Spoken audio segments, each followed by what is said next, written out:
জঙ্গলের মাঝে একটি খোলা জায়গায় একটি কুকুর এবং একটি বিড়াল হাঁটতেছিল এবং তারা গল্প করতেছিল। কুকুরটি চোখ বড় বড় করে বলতেছিল, বিড়াল ভাই, ওটা কি দেখলি? গাছের তলায় কিছু একটা ভোরবেলা একটি মুরগি কুটকুট করে তার খোপে বসে একটি ডিম পেড়েছে। সে আনন্দে মুখে কুটকুট করছে, এটা আমার সোনার ডিম। মুরগিটি কুটকুট করে একটু জল খেতে বাইরে যেতেই ছায়ার মতো এক বিড়াল, নাম তার। এক সকালে শহরের এক কোণে বিড়াল মিনি আর কুকুর টমি প্রস্তুত হলো এক বিশেষ মিশনের জন্য। মিনি সবজি বিক্রেতা আর টমি তার বিশ্বস্ত ডেলিভারি ম্যান এবং চালক। তারা টমির ছোট্ট খেলনা গাড়িতে করে বাজারে যাবে, বিক্রি করবে টাটকা। এক গভীর রাতে শহরের এক কোণায় অবস্থিত অরণ্য ব্যাংক নিরাপত্তা গার্ড ঘুমে কাতর।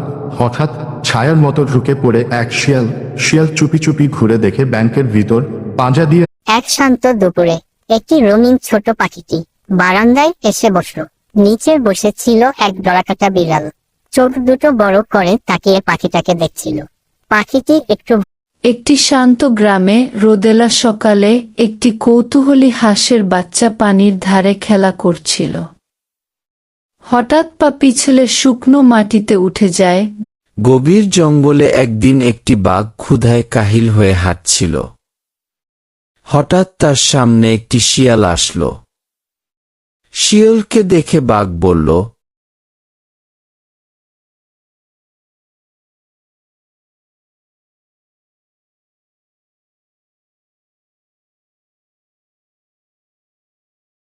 একদিন এক কৃষক তার খামারে ঘুমাচ্ছিল। হঠাৎ এক দুষ্ট শিয়াল খামারে ঢুকে মুরগি চুরি করতে গেল। কিন্তু মুরগিগুলো একদিন এক কৃষক তার খামারে ঘুমাচ্ছিল। হঠাৎ এক দুষ্ট শিয়াল খামারে ঢুকে মুরগি চুরি করতে গেল।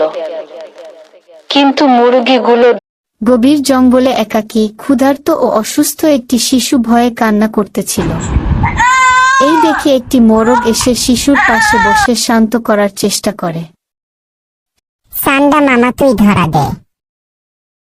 মামা, ধরা আমি আগে দিচ্ছি। কুসুমের পোলায় নিজে মেশিন সচল করার জন্য সান্ডা আর আন্ডা নাই, যা পাই তাই খায়। বিল্লি বলতো, জামালের হাঁস কামালের পুকুরে ডিম পাড়ছে।